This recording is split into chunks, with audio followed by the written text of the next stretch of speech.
I'm Katie White, and this is By the Book, Enhancing Relationships Through Literature. Our mission here at By the Book is to connect people with books that foster personal growth and strengthen relationships with family and friends. We believe the best relationship advice is already out there, and we're here to help you discover it. Today we have my friend Haylee Caswell. Haylee and I met in the Marriage and Family Studies major here at BYU, Idaho.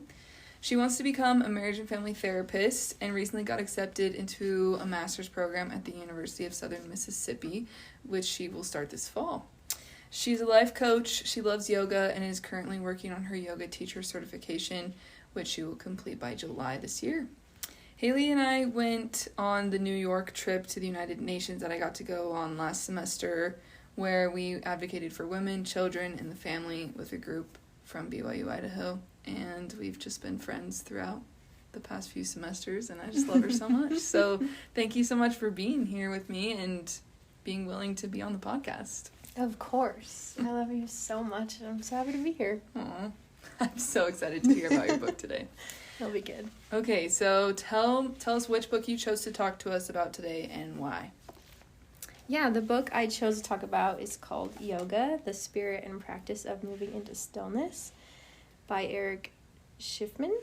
And I chose this book because just the practice of yoga in general has helped me so much to connect with myself and then just understand myself better, to be able to better understand my relationships around me and connect with God, and just all is like a beautiful circle. So that's why I chose this book. Perfect. Okay, so tell me a little bit about the author. The author is a yoga teacher. He's actually 72 years old, and he has a lot to say from his own yoga journey, and he's awesome. Perfect. Okay, Haylee, so tell me how you were introduced to this book. I was introduced to this book from my yoga teacher, her name is Sister Bone, or Wendy Bone, at BYU, Idaho. She has this book required for her yoga class, but not only does she teach yoga, she teaches the philosophy of yoga. So we discussed all of these books, or all of the chapters in this book together in class. Just learned a lot about the principles of yoga, and yeah, it was amazing, very eye-opening. So I love that. I wish I would have taken those classes while I was you still should a take student. it. Oh, it's so good. Look, literally, I recommend it to everyone. It's life-changing if you let it be. So. That's awesome. I love that. Life-changing if you let it be. Yeah. Okay, perfect. Well, Haylee's now going to teach us about a main principle the book teaches, or some of her main takeaways, and how that relates to relationships. So I'll let you kind of take it over from here. Okay. Well, first of all, I think yoga has a huge, people have a lot of misconceptions about yoga. They're like, oh, I'm doing yoga to be flexible. I'm doing it to, work out, which is great. It's for that, too. But really, the whole purpose of yoga is to connect your mind and your body and your spirit to be able to just be a better person off the mat. You're challenged on the mat with poses that are hard, that you have to breathe through and be present in, just like how you go through challenges in life. And so I feel like it's so perfect for any aspect of your life you want to improve, including relationships, because you first start with your relationship with yourself and really connecting with your source, which can be God, but also can just be a divine figure in your life, or even your higher self if you don't believe in a God or someone like that. So I think the biggest thing I took away from this is just fostering a relationship with yourself and your divine. And a huge part of that is just being present in your life, but taking the time to really slow down, be still, and create space in your life for that connection. And when I started this yoga class, I was honestly struggling with my relationship with God. I just gotten home from my mission. My life was upside down. Didn't know where I was going to go, what I was going to do. And I had a lot of questions and a lot of concerns. And this class helped me remember that religion is all about just finding peace within yourself and knowing that everything's going to be okay. And when I would take time to just slow down and quiet my mind and connect with who I really am, then I found that peace and knowledge from God that I needed. It's in those quiet moments that God was able to remind me that I was exactly where I was supposed to be, that he loved me, that he had a purpose and a plan for me. And as I continued to choose to grow and learn, that I would find those things. And creating this talks a lot about creating your own daily practice, which really consists of 5 minutes of movement, so asana poses, and then 5 minutes of breath, just breathing through your belly, calming your mind, and then 5 minutes of meditation. So just that practice every day helps you to really just connect with yourself and be open to what God wants to teach you. I've had so many experiences just from reading this book and practicing yoga that has helped me to just live a better life. And then when I am a better person myself, then I'm able to love people more fully in relationships. So I love that. The daily practice and breaking it up. What was the 3 sections of movement? Well, usually you start with breath. So 5 minutes of some sort of breath practice. It can literally just be focusing on breathing deeper. But there's lots of other ones you can learn about online. It's like nostril breathing, where you put your pinky on your nose and your thumb on your nose. Anyway, the listeners can look it up.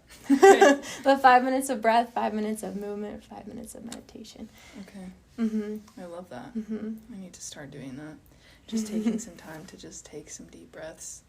Before we started the podcast, Haylee and I actually did a little meditation together, and it was really powerful. It wasn't super long. It was really simple, but it was powerful. And I think sometimes for me, I get in my head of okay, I need to sit down and find some perfect guided meditation video that I'm gonna do, and just have 20 minutes to do it, and then have 20 minutes to journal afterwards. But I feel like what you taught me even before the podcast started was that it can be super simple and still be really powerful. Yeah, especially as I've learned in this journey, mindfulness is just a way of life. So you can meditate while you do the dishes. You can meditate while you eat chocolate. You can meditate while you go on a walk. Just being aware of your senses and what's going on, and choosing to just find that awareness within yourself. I love that. So in the book, does it teach how to do yoga, or is it more of the philosophy of yoga? Is that kind of what you were talking about in your other class? It has 2 parts. A lot of it is philosophy of yoga, but also just they call it your yogic path, and it just kind of guides you along how you can first learn how to be still, how you can learn how to breathe, these type of things. And then the ending half of the book shows you different asanas you can do or poses. Okay. Very cool. So to someone who maybe is a little bit they're a little bit nervous about yoga. Yeah. What would you say to them about kind of what it is and what you would recommend to them? Yeah, I think a lot of nervousness with yoga comes from when we think about things that are just different, or people say woo-woo, people get scared. They're wait, I believe in Jesus. I'm that's great. Yoga can be for any religion, any belief. So I think I would just advise them to be open to something that might be different and scary, but just open your mind to it and experience it. And if you have a direct experience and you don't like it, then great, don't do it. Right. But if you give it a real shot, it can really bless your life. And there's so much science that backs up and improve your lifespan. You can grow even you can just be older. You can just be, and it also helps a lot with depression and anxiety. Just that's huge. Being still. Today. Yeah. It's awesome. Crazy. Because a lot of times depression is living in the past. Anxiety is living in the future. But if we can be present to now and find joy and gratitude now, then it helps. Awesome. It's helped me a lot. I think my first experience with yoga was when I was I knew my mom did yoga on and off when I was little, but I went to a charter school in California for a few years, and they had a yoga teacher that would come in and teach us yoga once a week. Yeah. And she was awesome, and I just loved her. And the shavasana at the end where you lay on the ground, she'd come and rub lavender on our I think she would rub it on our temples or something, while we're all laying on the ground. Yeah. I think I even had a yoga birthday party when I was I think it was my 12th birthday. That's I cute. had all my friends over.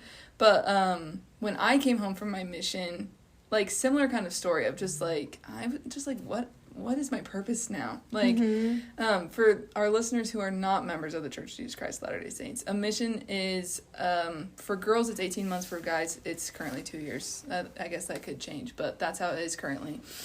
And you basically just go and serve and share what you know about God with people for that time. And it's just, like, super structured. Your purpose is really clear. And your mission president tells you where to live, who to live with, assigns you a companion, assigns you an area. And so it just, like, simplifies your life so much. And then you come home and you're just like, okay, now what, kind of a thing. So for me anyways, I was living in Provo when I first came home from my mission, and I was just, like, trying to figure out what I wanted to do, and I found a yoga studio down there. I think it's called the Yoga Underground. I would recommend it if anyone is in Provo. I really love them. But anyways, I went, like, every day for, like, a few months, and it changed me. Like, just, like, my brain chemistry. Just, like, I was, like, able to relax, and because of yoga, I felt like I was able to connect with God more.